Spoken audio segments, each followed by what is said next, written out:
Muitos casais, principalmente aqueles com filhos pequenos, já se perguntaram em algum momento: é errado que o nosso filho durma no nosso quarto?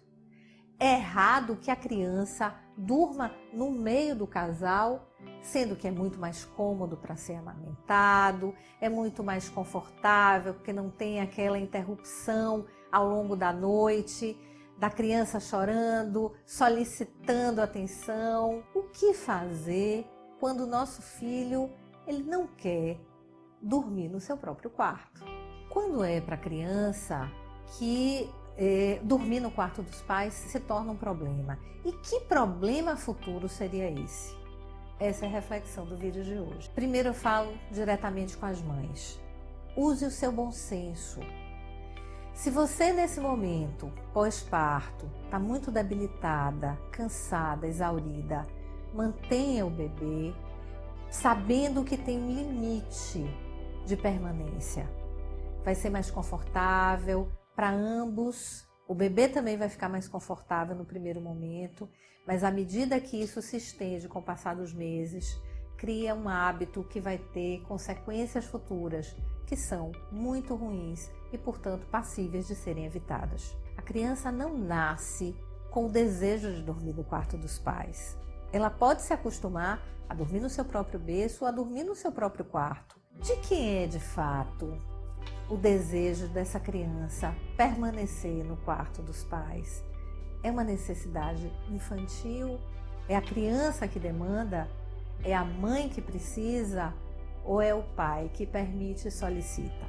Se é recorrente esse choro no meio da noite, um choro de desamparo, um pedido de colo, um pedido de proximidade física, o que ao longo do dia vem sendo negligenciado e que vem sendo ofertado, oferecido na noite? É um carinho, uma atenção, uma escuta que os pais, por estarem ausentes, trabalhando, não podem dar e que tem feito com que a criança inverta o seu ciclo de sono para dormir durante o dia e ter essa proximidade compensatória desse afeto, desse olhar, desse cuidado dos pais? Já pensou sobre isso? Quando a criança solicita da mãe, pelo choro, esse carinho, e a mãe se dispõe a oferecer, passando o restante da noite insone, acordada, amamentando, oferecendo o seio como chupeta, ou antecipando outros desejos da criança, é claro que ela não vai abrir mão desse lugar. Se ela não tem durante o dia, ela certamente vai solicitar à noite. Ela começa a estabelecer estratégias de choro, de birra, de solicitação em função dos pesadelos noturnos, do medo, e os pais reféns acabam circunstancialmente cedendo um dia, 2, a primeira semana, até que isso se torna um comportamento difícil de ser banido, difícil de ser mudado. E o que eu observo é que à medida que esse hábito vai se tornando mais frequente, fica difícil não só para a criança, mas principalmente para a mãe, abrir mão desse colo, desse corpinho colado ao seu próprio. Mas a criança pequena ainda não tem a sua individualidade construída. E um dos pontos importantíssimos desse afastamento físico é permitir que a criança construa a sua própria individualidade, que a criança se torne cada vez mais autônoma. Esse é um ganho que os pais vão vivenciar ao longo de todo o processo desse primeiro ano. Mas tudo isso é só porque eu durmo na cama com meu bebê, com meu filho pequeno de 5, 7 anos? Por que isso é tão importante? Por que todo esse drama em torno do bebê dormir no quarto dos pais? Faço uma pergunta para você que me assiste agora. Qual é mesmo a função desse filho no quarto? É para que o sexo não aconteça à noite? É para que as coisas que estão acontecendo em discordância na conjugalidade não possam ser reveladas, discutidas, compreendidas e mudadas? Qual é mesmo a função desse filho que ocupa o centro da cama do casal. Responder a essa pergunta, dessa função desse filho no meio do casal, vai lhe dar subsídio, entendimento e consciência para poder tirá-lo desse lugar, que não é dele.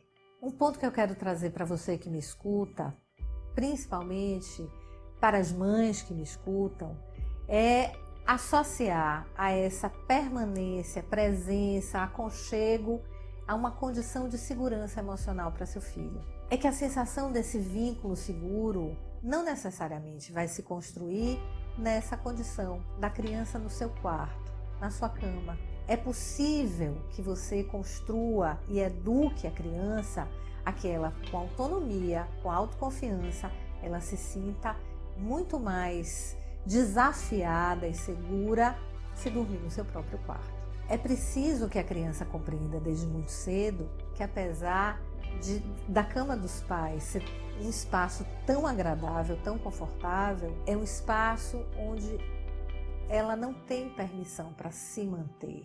Esse é um espaço reservado e restrito aos pais. Os primeiros 2 anos são fundamentais para que o casal se reeduque e reestruture essa intimidade, porque com a chegada do filho, a prioridade passa a não ser mais na conjugalidade, e sim na parentalidade. Esse filho vem para tomar a atenção principalmente da mãe, que é exigida em muitas funções e tarefas. Mas como reorganizar essa dinâmica do casal? Como reorganizar essa rotina para que a criança ela se sinta acolhida, incluída, respeitada, mas que ela possa estar no quarto dela, no espaço dela. Em uma família, é preciso que os papéis estejam bem estabelecidos. O papel da mãe, o papel do pai. Qual é o limite que esse filho precisa respeitar? Qual é o limite que os pais precisam dar para que essa criança não se torne aversa a qualquer tipo de frustração? Ela precisa compreender que dormir no quarto dela vai necessariamente trazer uma autonomia, um crescimento que futuramente vão ser determinantes para que ela se sinta uma criança mais segura. Essa estrutura que é dada desde o primeiro momento, da criança bebê, na primeira infância, possibilita que ela se torne menos ansiosa diante das adversidades que vão surgir e sempre vão surgir. Superproteger o filho não vai adiantar diante dos percalços que vão aparecer ao longo da vida. Então, se você, desde o primeiro momento, se dá conta de que manter o filho perto de você é um desserviço, você pode criar estratégias para que ele vá tomando consciência da importância de dormir no seu próprio quarto. Uma superproteção dos pais vai fazer com que os filhos se sintam vulneráveis e com uma demanda de serem protegidos no futuro. Em torno de 80% dos casos que eu atendo de ansiedade ou de transtornos associados a uma ansiedade, os filhos dormiam no quarto dos pais até uma idade muito significativa. O que isso quer nos ensinar? O que isso precisa nos trazer a reflexão? O que isso quer nos dizer?